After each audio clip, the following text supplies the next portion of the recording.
So we're jumping into a really intense part of the story here in Matthew 12. What starts as a few small arguments, well, it quickly spirals into this huge battle. And it's not just about rules, it's about power, it's about identity, and ultimately it's about what it even means to be a family.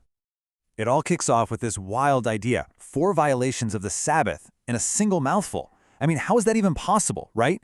How could a few hungry guys just grabbing some grain to eat get accused of breaking 4 different laws? Well, that's exactly what the religious leaders claimed, and it's the spark that lights this whole fire.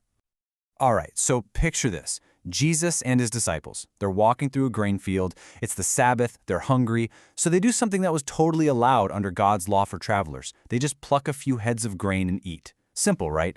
But some Pharisees are watching, and to them, this isn't just a snack. Nope, it's a full-blown crime.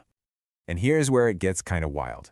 You have to understand how their legal system worked. In their minds, just plucking the grain, that was reaping. Rubbing it in their hands to get the kernels out, that's threshing. Tossing the little bits of chaff away, that's winnowing.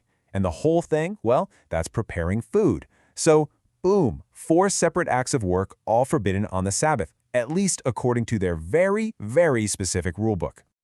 And this slide, man, it just perfectly captures the heart of the whole problem. You see, God's original law was simple. It was about compassion, about making sure travelers and the poor had something to eat, a basic human need. But over the centuries, it got buried under this mountain of man-made rules and regulations. It's like the tradition, which was maybe meant to create order, completely ended up choking the whole point of the law. The system had totally lost the plot.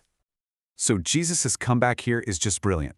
He hits them from 3 different angles. First, he pulls from their own history. He says, hey, remember King David? When he and his men were starving, they ate the sacred temple bread. The point? Human need is more important than religious ceremony. Second, he points out their own hypocrisy. The priests in the temple, they work all day on the Sabbath, and nobody says a word. And then after all that, he just drops the mic. He says he is the Lord of the Sabbath itself. He's not just interpreting the rule, he's claiming he is the rule. You know, you'd think an answer like that would end the debate right there. But nope. The conflict just gets way, way more intense. So let's follow the story. We're moving from the grain field into a synagogue, and this is where debate about rules turns into a deadly standoff over a man's life. Okay, so this is a total setup. The Pharisees spot a man with a withered, paralyzed hand, and they don't see a person who's suffering, they see bait. They ask this question out loud, in public, trying to back Jesus into a corner. See, if he heals the guy, they'll accuse him of breaking their Sabbath laws. But if he doesn't, he looks like he's either powerless or he just doesn't care. It's a classic catch-22. But Jesus, he doesn't fall for it. Instead, he flips the whole thing right back on them with this really simple, powerful story. He asks, look, if one of you had a sheep, just one, and it fell into a pit on the Sabbath, would you just leave it there? I mean, of course not. You'd pull it out. And with that one question, he just exposes their whole twisted value system. His point is devastatingly clear. How much more valuable is a person than a sheep? They were valuing their property more than a human life. It's just wow. And then, after exposing them, comes this incredibly dramatic moment. Jesus just looks at the man. He doesn't do some big, showy ritual. He just says, stretch out your hand. He's asking him to do the one thing he physically cannot do. And the man, in this incredible act of faith, he tries, and his hand is just instantly, completely healed, just like that. Okay, and this right here is the moment everything changes. I mean, think about it. A man is miraculously healed. A life is totally restored. So what's the reaction from the religious leaders? Are they amazed? Do they reconsider? No. They walk straight out the door and start plotting how to murder him. An act of pure compassion and healing is met with a conspiracy to kill. This is what happens when being right and being in control becomes more important than being human. The lines are officially drawn. So because their legal arguments aren't working, the opposition goes to an even darker place. The next thing that happens is Jesus heals a man who was possessed by a demon. And because of it, he couldn't see or speak. It's an undeniable public miracle, and the crowd's reaction is split right down the middle. And you can see the 2 reactions right here. On one side, you've got the crowds, the regular people. They're just blown away. They start whispering, could this be him? Could this be the Son of David? That's a title for the Messiah they'd been waiting for. But the Pharisees? Oh, they're backed into a corner. They can't deny the miracle happened, so they come up with the ultimate accusation. He's only doing this because he's in league with Beelzebub, with Satan himself.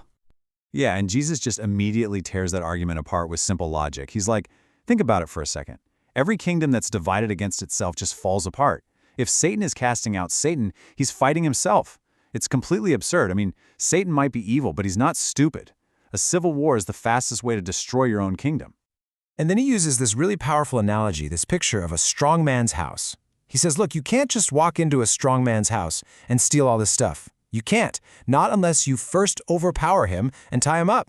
So Jesus is basically saying, the fact that I can cast out demons proves I'm stronger than Satan. I've invaded his kingdom, I've tied him up, and now I'm plundering his house, rescuing people one by one. I'm not his ally, I'm his conqueror. So get this. After the arguments, after the healing of the withered hand, after the casting out of a demon, after all of that, some of the leaders come up to Jesus and say, Teacher, we want to see a sign from you. A sign. They are still demanding more proof, probably hoping for something they can pick apart. And Jesus tells them, nope, you're only getting one sign, the sign of the prophet Jonah. And he lays it out for them. Just like Jonah was in the belly of the great fish for 3 days and 3 nights, the Son of Man will be in the heart of the earth for 3 days and 3 nights. He's not being mysterious here. He's giving them a direct prophecy of his own death, burial, and resurrection.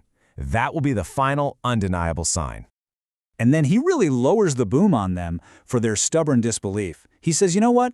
The people of Nineveh, who weren't even Jews, they repented when Jonah preached to them. The queen of the south, she traveled from the ends of the earth just to hear Solomon's wisdom. They responded to so much less. But you have someone standing right in front of you who is greater than Jonah, greater than Solomon, and you're rejecting him completely? And all of this leads to the final and maybe the most personal scene in this whole chapter. So Jesus is in the middle of teaching, right after facing down all his critics, and his actual biological family shows up. His mother, his brothers, and they're standing outside trying to get his attention. They're probably worried, trying to pull him away from all this dangerous controversy.